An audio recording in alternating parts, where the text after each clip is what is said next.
안녕하십니까. 이 명조는 그 맹사 단명 진례집 여기에 나온 명조인데 부처로 이렇게 있다가 이제 본처가 된 사인이라고 해서 나와 있는 겁니다. 요즘은 같은 명리지만은 관법이 참 다양하지요. 정말 많습니다. 그래서 나름으로 이제 보는 방법들이 많이 있는데 절대적인 방법은 없다고 봐야 됩니다. 경우에 따라서는 이 방법으로 보면 잘 보이고, 경우에 따라서는 또 저 방법으로 보면 잘 보이고, 이런 경우들이 사실 많이 있거든요. 근데 이 사주를 이렇게 보다 보면은 제일 중요한 게 그 사주의 모습이죠. 모습을 이해하는 게 제일 중요하더라고요. 근데 그 모습을 이해하는데 방법이 격국을 따지고, 거기서 또 용신을 따지고, 그러다 보면 격국용신, 조국용신 따지고, 병약 따지고, 이렇게 공식적으로, 공식을 풀듯이, 이렇게 하면은, 막히는 경우가 굉장히 많습니다, 이게. 그러다 보니까, 요즘은, 거의가, 이제, 자연의 모습을 비유를 많이 하지요. 공통보감을 기준으로 해서, 이렇게, 자연의 형상을 사주에 대입하는 어떤 그런 이론들을 많이 쓰시는데, 그런 이론들 또한 또 여러 사람에 따라서 또 다르게 다 하고 있거든요. 그래서 저는 이거 한 가지 말씀드리고 싶은 게, 내가 보는 것이 제일 잘 맞다. 스스로는 그렇게 생각하더라도, 다른 사람들이 이렇게 보는 것을, 너 그거 틀렸다. 이렇게 하는 것은 아니라고 봅니다. 그냥 저분은 저렇게 보는구나. 그 중에서 내가 받아들일 부분이 있으면 받아들이고, 아니면은 말고, 이제 이렇게 해야 내 공부가 늘어나고 실력이 올라갑니다. 다른 분이 말씀하시는 이론을 내가 배운 기준에서 그걸 판단하면서 듣게 되면은 저분이 무슨 논리로 어떻게 이야기하는가 이런 부분에 대해서 알 길이 없어집니다. 그렇게 되면은 내 스스로 내가 공부를 이렇게 다른 분의 이론을 받아들여 가지고 내한테 믹스시키는 과정이 사라지게 됩니다. 오늘 이 명조를 제가 이렇게 한번 올리는 이유는 내 나름으로 이렇게 봅니다 하고 한번 이렇게 말씀을 드리고 싶어서입니다. 사실 나는 이런 거 명조를 놓고 갑론을박 하는 걸 정말 안 좋아합니다, 이게. 그래서 이 명조는 나는 이렇게 풉니다 이렇게 말씀드리니까 듣는 분들도 저분은 저렇게 보는구나 이제 이렇게 들어주시면 감사하겠습니다. 자, 먼저 이 사주의 모습을 보면은요, 무신년 갑자월 정묘일 병옷입니다. 그러면은 정묘는 모닥불이지요. 정묘는 모닥불인데 한겨울에 이 모닥불이 한낮이 되니까 그래도 겨울이지만은 어쨌든 간에 내가 불은 타오르고 있어요. 간목도 있고. 그럼 간목으로 하면은 밑에 묘는 선목인데다 겨울에 자매형이 돼 있으니까 이게 물 젖은 나무가 되죠. 불쏘시개죠. 물 젖은 불쏘시개. 이렇게 되면 이 불이 잘 타느냐 잘 타지를 못합니다. 연기만 나죠. 그러면 내가 말려서 태워야 되거든요. 그럼 보통 이제 이런 분들이 보면은 가정 환경이 좋지가 못합니다. 물지가 가정자리고, 일지는 내 배우자 자리인데, 이게 결혼 전에 뭐가 있느냐. 어머니가 왔단 말이죠. 그것도 편인이 왔어요. 그러면은, 그 본부가 내한테 좋은 역할을 잘 못해준다. 자, 이렇게 판단하면 되겠고요.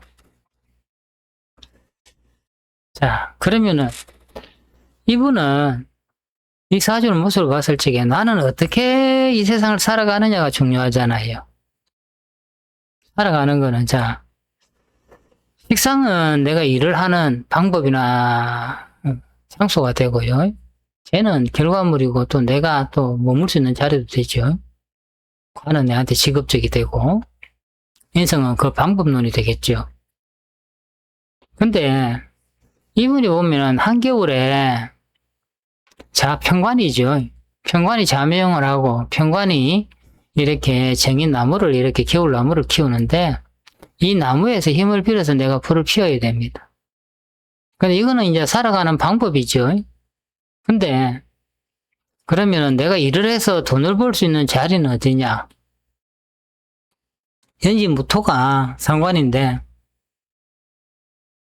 신은 정제잖아요. 상관생제를 하는데 이게 월간 간목이 무토를 거거라고 인목생활을 하기 때문에 사실 이걸 내가 쓰기가 쉽지 않은 모습이 돼 있어요. 이게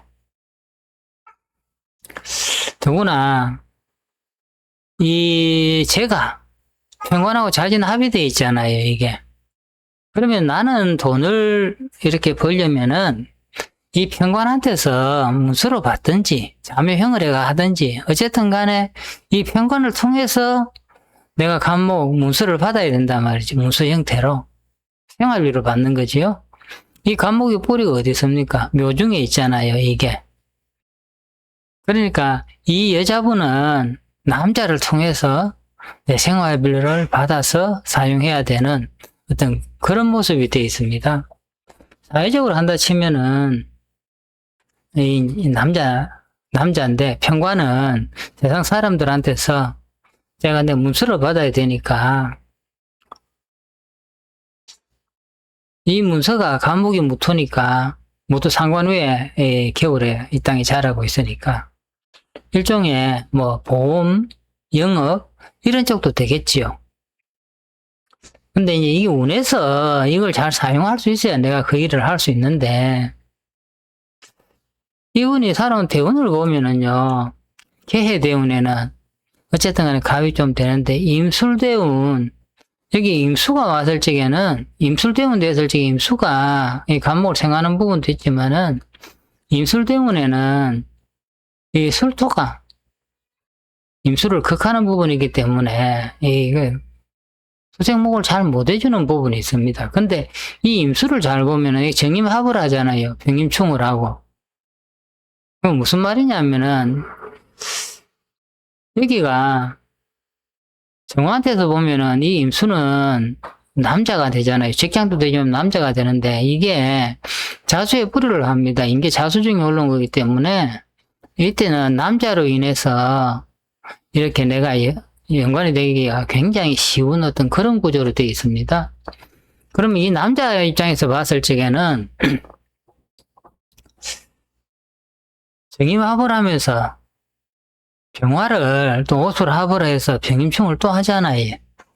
그러면 이 남자와 연관이 되면은 쉽게 말해서 이 남자가 두 여자를 이렇게 하는 남자하고 인연이 되기 쉽습니다. 이때 남자 조심해야 되라 이제 이렇게 되고요.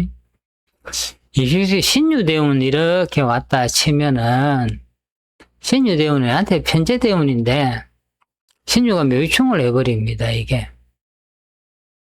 신금이 오면 또 병신합을 또 해버려요. 병신합을 하면은 이게 이제 관성이 생기잖아요. 그러니까 이 신유대운에는 내가 돈을 벌려면은 이거 병화에 병신합 수된 임수하고 정임합을 해서 받는 그 방법 아니면은 돈을 받을 방법이 없습니다. 유금이 자위파살하고 묘유충을 하고 하니까 이게 이 부분도 어렵고 이제 이렇게 되니까 신유대운에 이분이 직장 생활이나 이런 걸 했을 적에 굉장히 조금 어려운 구조가 되어 있습니다. 자, 경신대운 역시 마찬가지가 되고요. 기미대운 또 보면은 각해합으로 해서 감옥이 이렇게 묶여버리고 미토가 묘미합이 오지만은 미토가 또 오미합으로 들어오고 이렇게 잠이원진으로 들어오면은 이 기미되면 또 내가 잘 쓴다기보다는 이거 병호가 오히려 더 잘 사용할 수 있는 어떤 그런 구조가 되어 있습니다. 어쨌거나 이제 대원 형태는 이렇다 치고 이분이 그 기록에는 89년도에 89년 한번 넘어가 보겠습니다.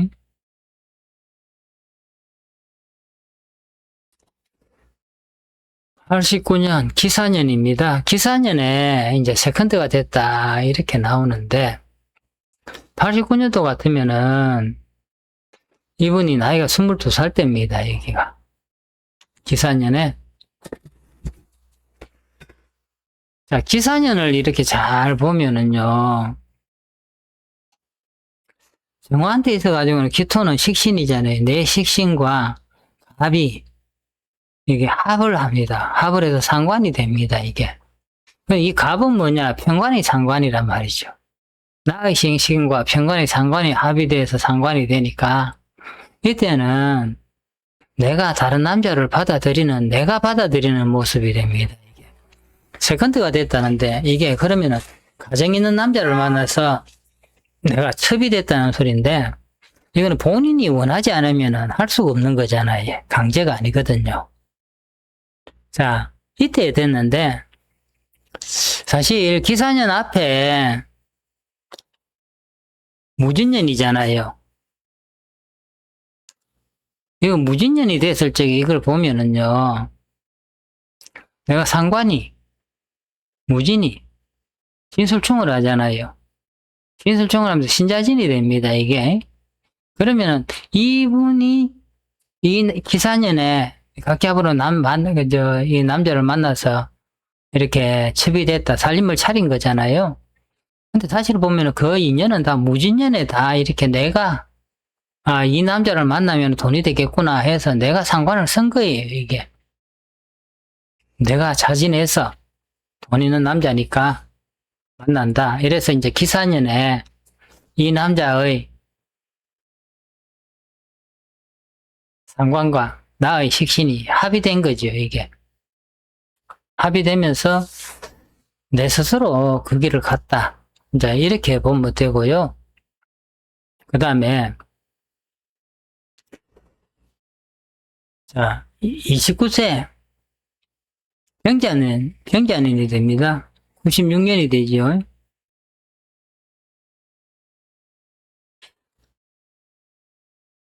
그러니까 대운이 임술대운에 신유대운 오니까 내가 돈을 이렇게 남자를 통해서 안 받은 방법이 없으니까 그 길이 이렇게 오래 이어졌다. 이제 이렇게 보면 되고요. 자, 신유대운 이때에 병자년입니다. 자, 병자년은 신유대운이 병신합으로 해서 이제 관이 되는 것을 내가 합의된다 이랬을 적에 이 자수 입장에서 보면 신유대운에 내 편인으로 가지고 이 병화를 병신합수 급제로 만들어버리는 모습이 되니까 내 아내를 내한테 정제잖아요. 내 아내를 내가 다른 데 보내는 모습이 됩니다. 이게. 그리고 이 신유대운의 자수의 편인이잖아요. 내가 편인을 가지고 묘유충을 한단 말이죠. 이게. 정화의 편인이잖아요. 내 편인으로 정화의 편인을 묘유충을 내가지고 하니까 결국은 금전적인 어떤 지원을 해주면서 자매형이 이제 이렇게 얽히고 섞이는 구조로 이렇게 이어지는 게 되죠. 그러면은 이게 병신합되는 게 언제 일어나느냐? 병자년에 일어납니다. 이게 병자년에. 병자년에 병신합하는 부분이 일어난단 말이죠. 자묘형하는 부분도 일어나고. 그래서 정묘대원 봤을 때 병자는 뭡니까? 이 자수 남자가 왔을 적에 이 병자는 유부남이 되죠. 유부남이 자묘형으로 들어오는 거죠. 그래서 이때 이제 이 남자가 본처와 이혼을 하고 하는 일이 생겼죠. 그리고 나서 그 병자는 다음에 정축년에 97년도에 정축년에 이게 아들을 출산하고 이제 다시 이 본처가 됐다. 결혼을 정식으로 한 거죠. 아들이 출산하고. 정축년에 자수 입장에서 봐서 정관이잖아요. 정화가 정관을 가지고 온 입장이 되고, 내 입장에서는 내가 식신이 유축합, 자축합 이렇게 들어온 거지. 이렇게 되니까. 이렇게 되면서 이 남자의 본처가 됐다. 이제 이렇게 보면은 우리가 그냥 살고 있는, 이용하고 있는 명리의 그 십신이 있잖아요. 정관, 편관. 이걸 그냥 그대로 놓고 봐도 다 해석이 됩니다. 내가 왜 이런 말을 하느냐. 명리는 어떤 결과론을 놓고 가지고 역산을 우리가 많이 하잖아요. 이분이 언제 이랬다면 왜 이랬냐. 그냥 해서 잘 안 풀릴 적에 역산을 하면서 하다 보면은 이제 여러 가지 이론을 동원하게 되는데, 십신의 상승상극하고 그 다음 형충파해하고 12운성이었고 12신살려면은 답을 못 내는 게 없습니다. 어디든 걸려서 어떤 이유든 나오거든요. 근데 이제 그렇게 생성된 이론을 가지고 다른 사주들 쭉 보면 거의 다 만나면 다 안 맞단 말이죠. 특히 12운성과 12신살은 범위가 광범위하고 적용하는 범위가 넓기 때문에 그걸 가지고 이래서 이랬다 저래서 저랬다 하는 거는, 내가 그 이론을 가지고 손님을 보게 되면은요, 맞을 때는 맞지만 아닐 때는 완전히 아니게 되는 어떤 그런 경우가 많이 나옵니다. 그래서 이제 12신살 같은 경우도, 저 같은 경우는 그 사막 기준으로 하는 12신살 쓰지 마라. 12신살은 12운성의 다른 모습이다. 인생이 살아가면서 12단계에서 12운성의 각 단계에서 일어날 수 있는 대표적인 일을 신살이라는 이름으로 정리해 놓은 게 12신살이다. 사막왕기를 기준으로 해서 보면 거의 다 맞거든요. 그러면 이제 사막 기준으로 봐야 되느냐. 명리에서는 일간 기준이니까 일간 기준으로 해서 12운성을 보면서 그 12운성에 해당하는 신살을, 이때는 이런 신살에 해당하는 일이 일어날 수 있겠구나. 이제 이런 개념으로 보면은 그렇게 혼란이 없습니다. 그리고 이 12운성도 일간 기준으로 보는데요. 저 같은 경우는 이제 선천의 12운성과 후천의 12운성이 구분을 하고, 사주를 볼 때는 후천의 12운성을 사용합니다. 지금 보면은 정화 기준으로 봤을 적에 절지가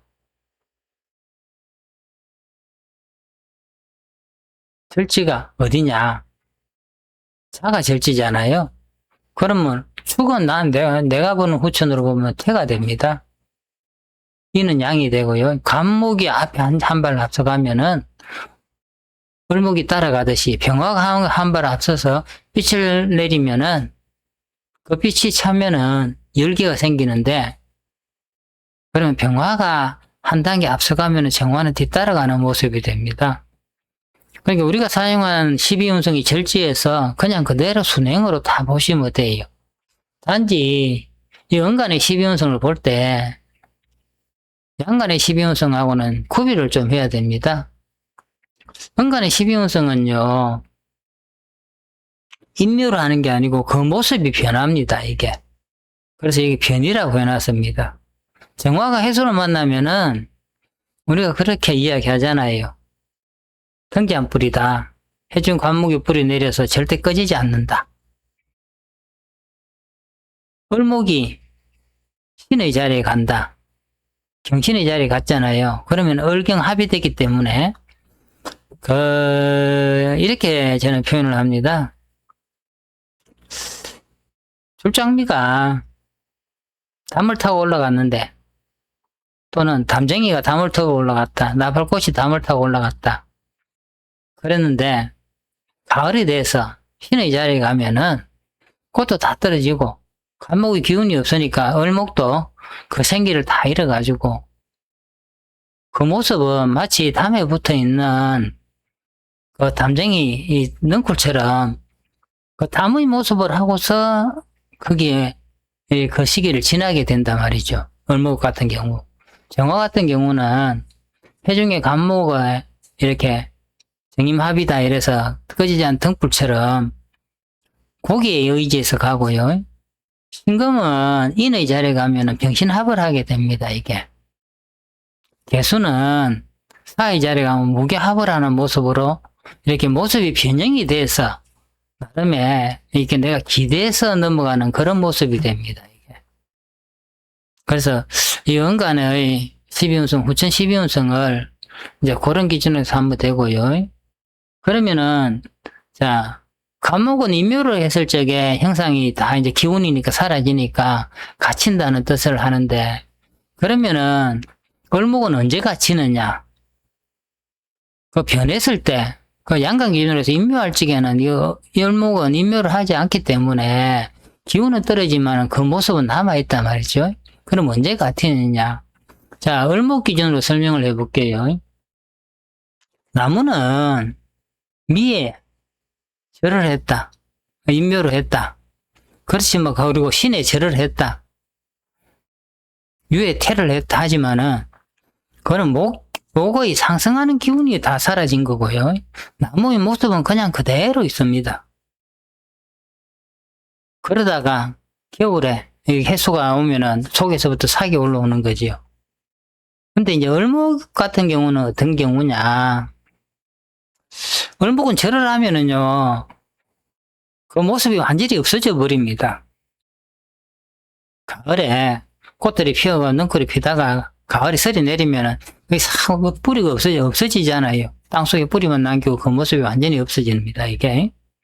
그러면은 을목은 언제 인묘를 하느냐? 태에 됐을 적에 을목 같은 경우는 수를 만나면은 입태를 합니다. 이때는 땅에 떨어진 씨앗이 땅속으로 이렇게 묶여 들어가 있는 모습이죠. 그러니까 태다 이라면 12신살로는 제살, 수옥살입니다. 갇힌다는 게 됩니다. 이렇게 개념을 해보면은 술이 됐다 이라면은 병화가 임묘하고 술이 임묘됐다 이렇게 우리가 표현을 하잖아요. 임묘된다. 양간 기준으로는 임묘지만은 은간 기준 보면은 을의 입장에서 보면 술을 보면은 태에 갇히는 모습이 됩니다. 임묘나 갇히는 거나 모습은 큰 차이는 없지요.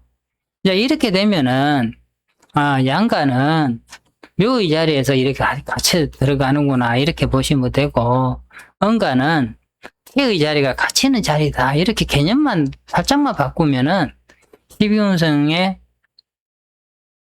해석에 전혀 무리가 없습니다. 이게 후천 12운성이 되거든요. 이게 요 후천 12운성이나 이제 요런 부분은 제가 그 태을명리학이라고 책을 내가 써놨습니다. 여기에.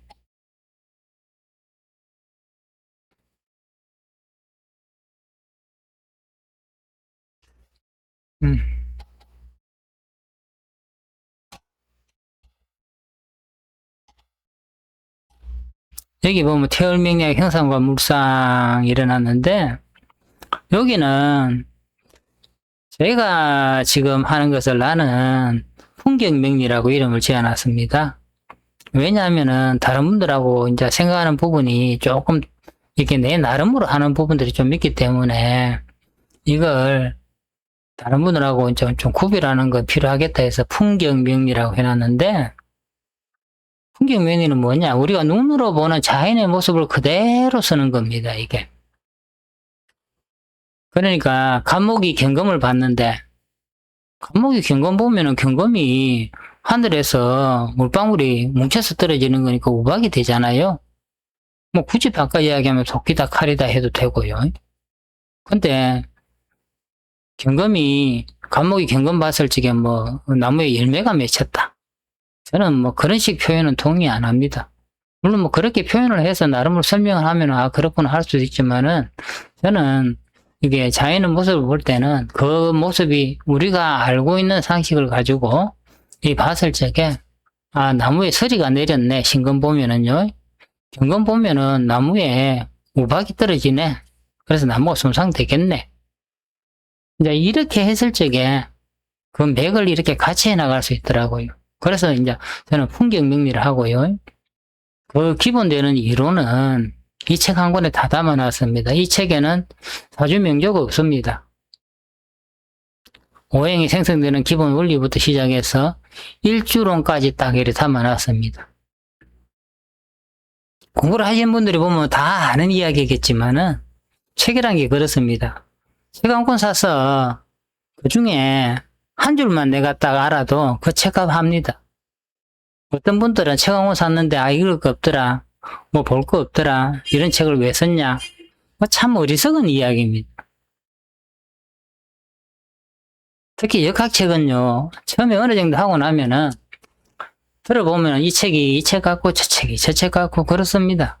그렇지만은 그걸 저자는 나름으로 그 어떤 책을 한 권 낼 적에 나는 세상에 뭔가 내가 알고 있는 것을 이렇게 보여주려고 한단 말이죠.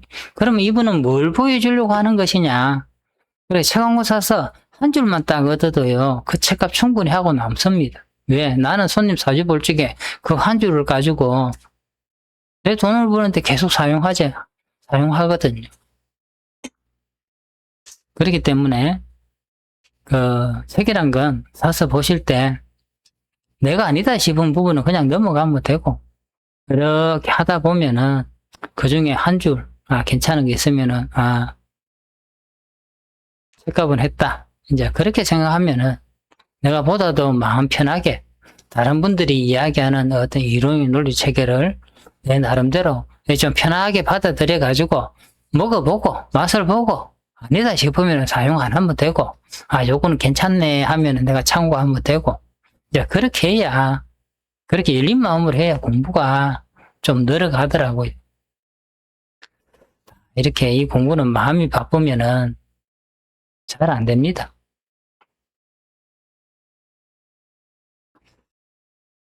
자, 두서없이 이렇게 말씀을 드렸습니다. 제가 지금 이런 걸 다 이렇게 공개를 하는 이유가 있습니다. 명리 부분은 사실 내가 거론을 잘 안 하고 있습니다. 워낙에 여러분들이 나름으로 하시는 분들이 있어가 괜히 내까지 들어가서 무슨 논쟁을 하겠냐. 나는 하기 싫다. 이렇게 인연되는 분한테만 내가 이렇게 말씀을 드리고 마는데 이런 것도 있다는 것을 한 번은 이렇게 말씀드릴 필요가 있고요. 자연법으로서 보는 것이 쉽게 말해서 격국을 잡고 용신 잡고 이렇게 하는 것보다는 훨씬 더 정확하고 손님들한테 전해지는 것도 편하고 그렇습니다. 명리 이론의 가장 맹점이 뭐냐면 중화론입니다. 중화론. 무슨 말이냐면요. 신강력이 애매한 경우, 오행이 두루 갇힌 경우 신강력을 구분이 잘 안 되잖아요. 용신도 구분이 잘 안 돼. 아까 이야기하면은요. 그런 분들은 크게 좋을 일도 없고 크게 나쁠 일도 없어요. 세상에 두루두루 원만하거든요. 근데 실제 그런 분들이 어떤 운에서 안 좋은 운이 왔을 적에 완전히 패망하는 분들이 굉장히 많습니다. 잘 되는 분들은 잘 될 때는 정말 좋겠지요.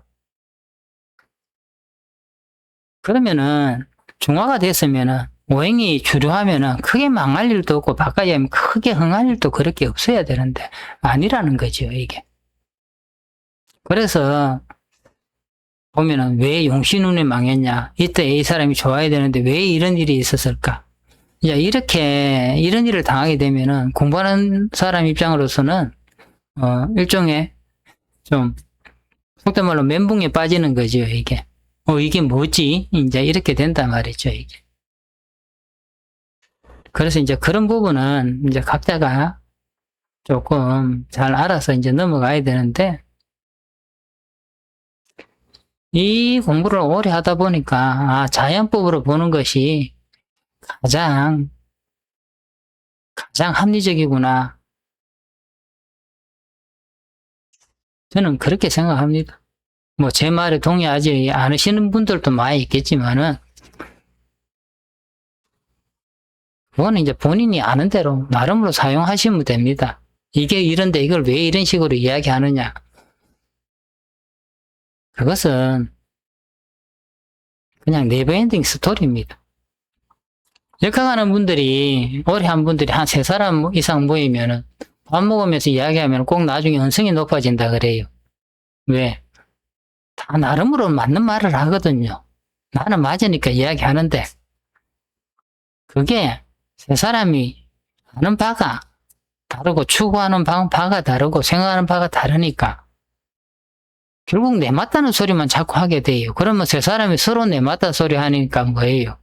왜 나를 인정하지 않느냐 이러면서 언성이 높아진단 말이죠. 근데 알고 보면은 그 3분 다 따지고 보면은 내가 모든 사주 이제 내놓고 했을 적에 내가 정확하게 착착착착 다 풀 수 있느냐?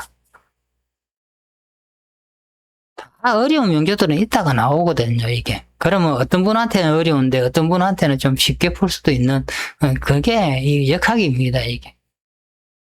그리고 명리는 이 사람의 성격이나 전체적인 직업이나 성향이나 운이나 이걸 한눈에 볼 수 있는 거는 명리가 참 편하지요. 근데 이게 좀 디테일한 부분 들어가면은 그 명리로도 답이 안 나는 경우가 굉장히 많습니다, 이게. 그래서 예전부터 명리가 아닌 다른 어떤 보조적인 수단을 이렇게 나름으로 다 이렇게 갖추었습니다. 뭐 신사를 쓰시는 분도 있고, 육효 쓰시는 분도 있고, 유김 쓰시는 분도 있고, 오늘의 사주지요. 손님이 내방한 이 내방 사주를 가지고 쓰시는 분도 있고, 백조 귀장술 쓰시는 분, 낙화이론 쓰시는 분, 이렇게 나름으로 다 보충할 수 있는 하나의 논리를 이렇게 가지고 갔단 말이죠. 옛날에 우리 선배들이, 선인들이.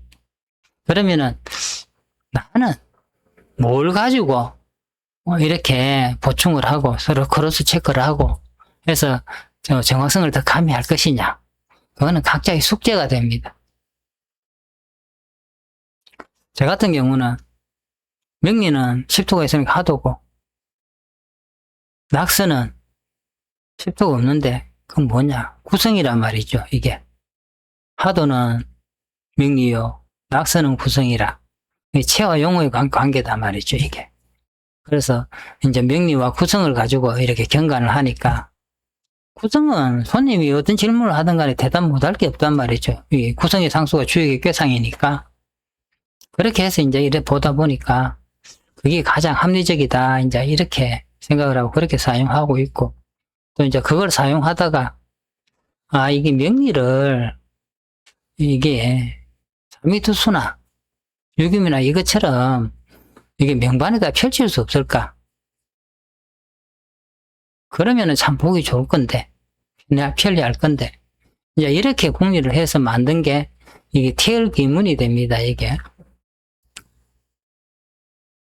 이제 원국인데,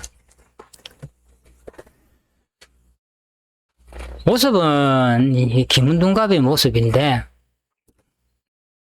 사실 보면 기문둔갑도 보면은 기존에 홍국에다 영국이 있지 않습니까? 여기에.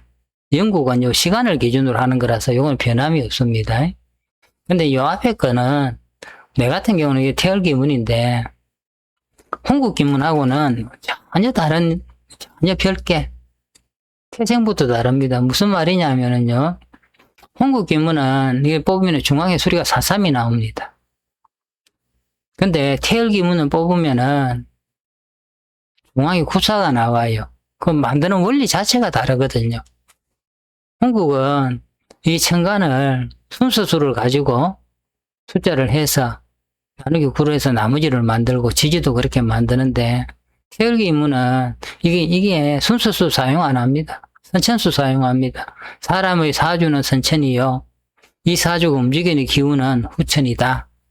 그래서 구사가 있을 적에 이걸 다시 후천수니까 구사를 간지로 치환을 하면은 신유가 됩니다. 이게 사구금이 되는 거죠.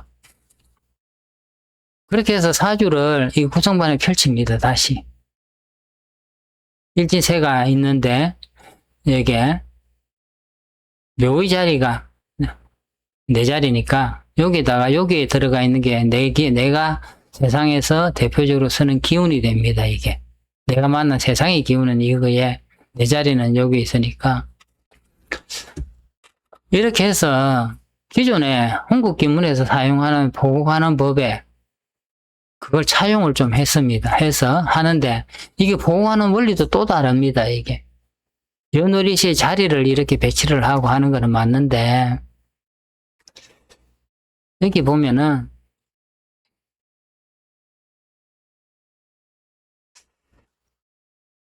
있을 적에 4가 있으면은 여기는 4, 5, 6, 7 이렇게 나가거든요. 여기는 9, 11, 2 이건 뭐냐 하면은 땅과 하늘이 반대로 도는 어떤 그 이치를 여기는 접목이 되어 있습니다. 구정에 하늘과 땅이 반대로 도는 거. 근데 홍국기문은 또 이게 순서가 다릅니다. 이게 4가 있으면 4, 5, 6 이렇게 가잖아요. 여기 3이 있으면 3, 4, 5 이거는 이게 선천의 배치법입니다. 이게 선천의 운행상수가 되죠.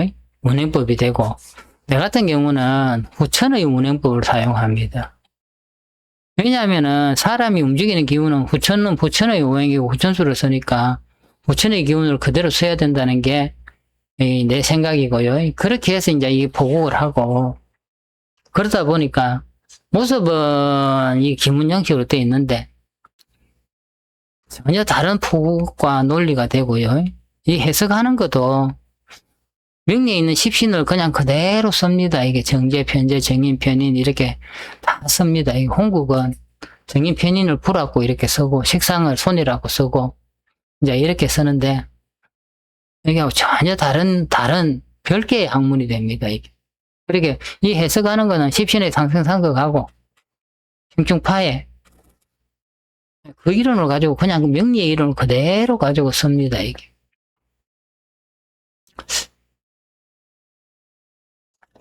그래서 이제 이런 부분을